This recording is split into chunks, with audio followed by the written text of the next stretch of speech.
Hi, my name is De Hong. I'm a Buddhist monk and an adjunct professor at the University of the West teaching Buddhist psychology. This video is for those of you who don't have access to books or teachers and have an interest in learning what Buddhism is as well as mindfulness meditation. Before I continue, know that you will hear the sound of a bell. When you hear the bell, bring your mind back to your breath. Our mind has a tendency to wander. By bringing our mind back to our breath, we become more mindful. So in this video, I will discuss briefly a history of Buddhism and the Buddha, Sakyamuni, the different types of Buddhist traditions that we have in America today, and a bit of mindfulness meditation. First, due to the constraint of time, I want to apologize in advance for this condensed talk, because with a history of 2,600 years, I cannot give a lot of details about everything, but I will give you an overview of Buddhism and its practices. And everything that I say is not my opinion. It's based on scholarly books written by Buddhist scholars and practitioners.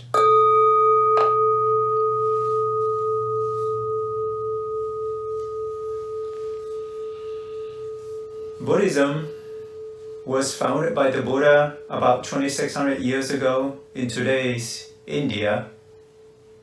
Buddha Sakyamuni. What does that mean? The title Buddha refers to someone who is awakened or enlightened.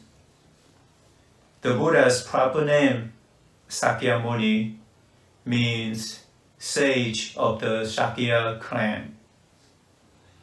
He was born as a prince to a royal family in Lumbini, modern Nepal. His birth name is Gautama Siddhartha. Siddhartha means one who achieves his goal. He was predicted to be a great king or an enlightened being.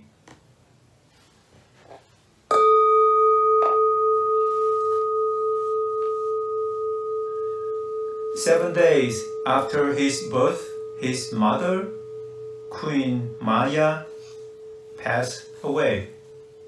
His father, King Suddhodana, married his mom's younger sister, Mahaprajapati, to take care of him. Fearing that Gautama would leave home and become an ascetic, the king built 3 palaces for him. He was indulged in wealth and luxury. He married his cousin, Yosadara, and they had a son named Rahula.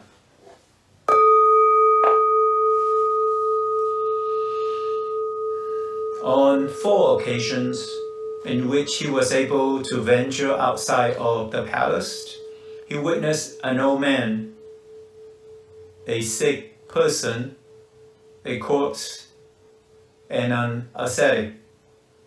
These are what we call the 4 sights. Prince Siddhartha was distraught and traumatized by the reality of life. It wasn't the life that he wanted to continue. One night, he decided to escape his palace, leaving behind his wife and a young son. This was the great renunciation. He spent 6 years practicing extreme asceticism with 5 other ascetics. He became so weak that one day he fainted. He was offered a bowl of rice milk. He realized that it was wrong to practice extreme asceticism. The middle path was the way to go, meaning that he would eat one meal per day. Further, he vowed to meditate and wouldn't quit until he achieved enlightenment, which he did. Enlightenment here means a state of perfect knowledge or wisdom. One example of enlightenment is the ability to understand suffering and the cause of suffering. Prince Siddhartha became Buddha Sakya Muni.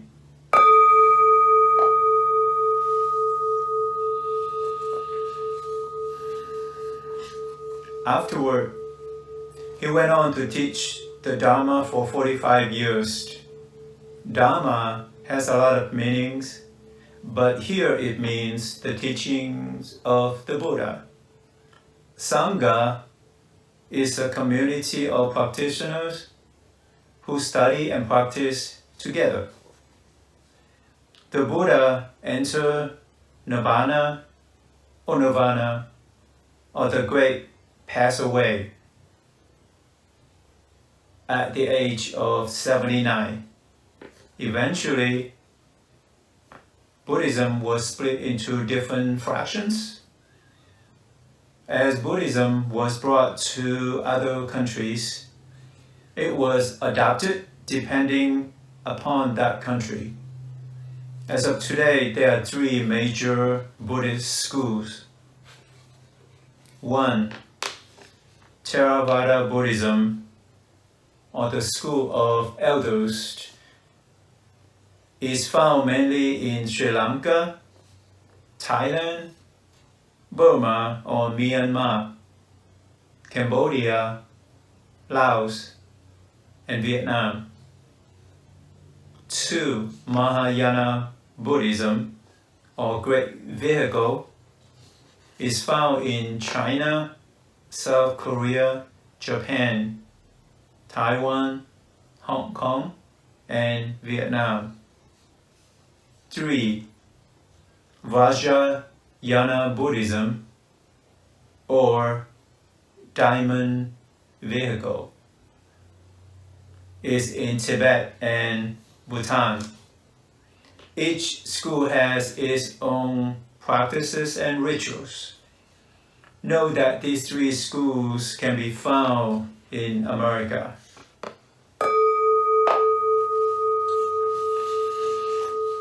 What are some of the Buddha's teachings? The Four Noble Truths, including the Eightfold Path, the 3 marks of existence, the 5 aggregates, karma, dependent origination, the Brahma Viharas, or the 4 abodes.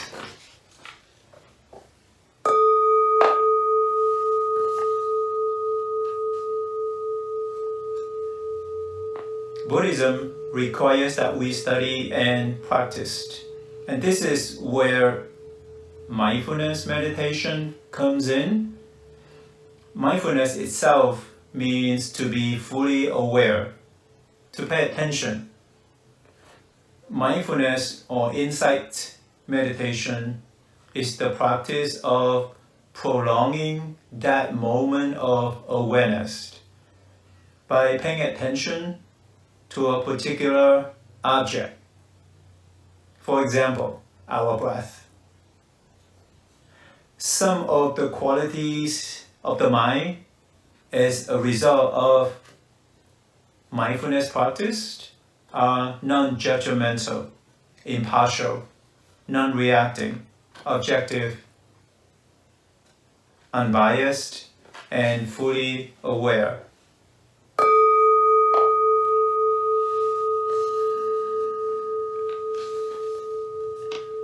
So how do you practice to cultivate this mindfulness?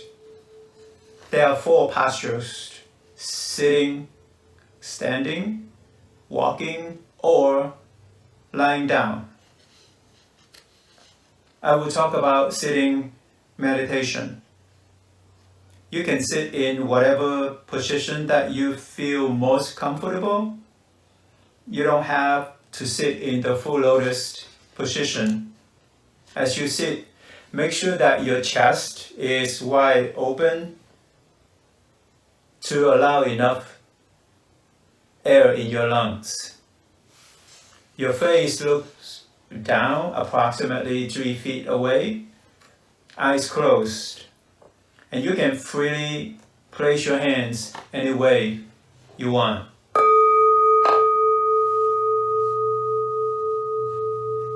Once you sit properly, bring your awareness to your posture.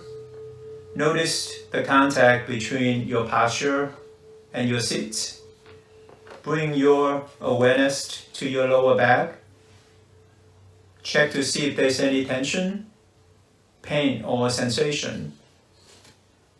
Move your awareness to your whole back, your shoulders, and neck.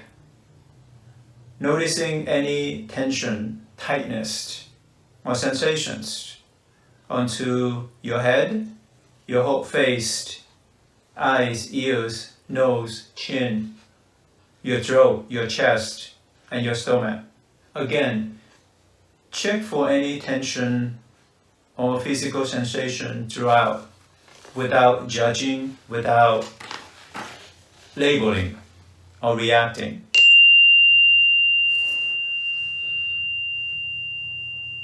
Let's bring your awareness to your mind and observe what your mind is doing.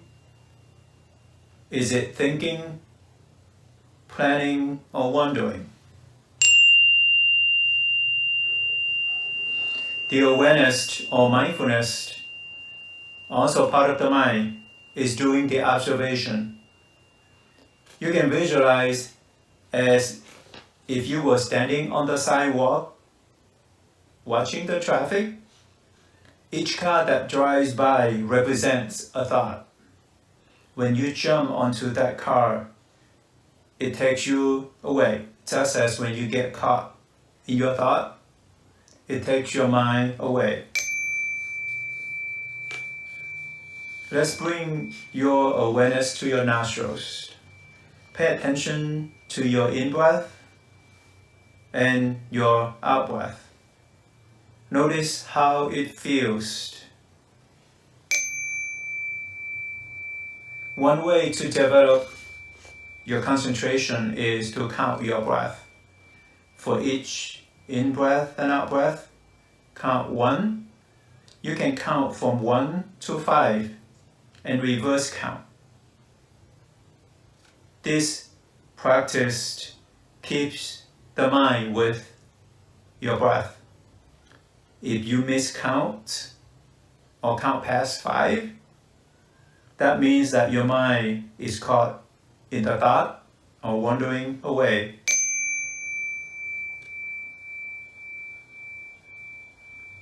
As soon as you recognized that your mind was wandering away, bring it back to your breath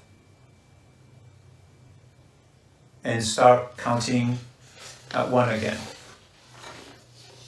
If your mind is thinking, label it thinking, thinking. If it's wandering, label it wandering, wandering.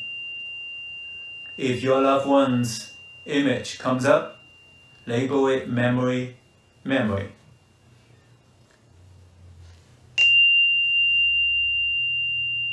If you feel calm and peaceful, label it pleasant, pleasant.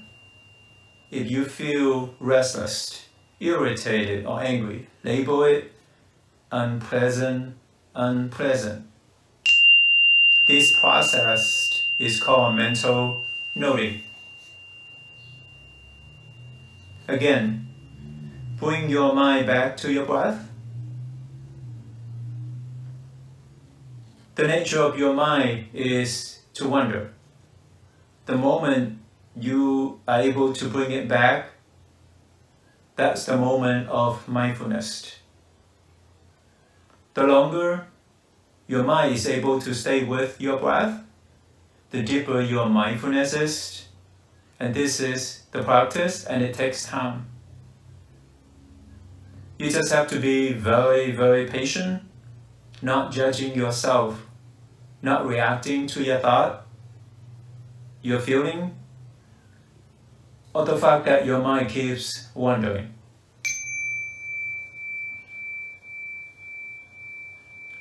This is mindfulness meditation. If you are new, try it for a few minutes and see how it feels.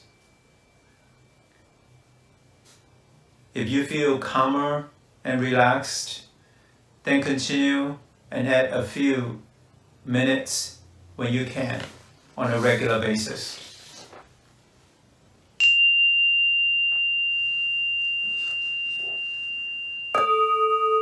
In conclusion, I would like to bring up a couple points. People often ask me, is Buddhism a religion, a philosophy, or a way of life? It really depends on the individuals. It's a religion because for Buddhists, they believe in the afterlife aspect of it. Also, lay Buddhists come to the temples to make offering and ask for blessings, just like other major religions.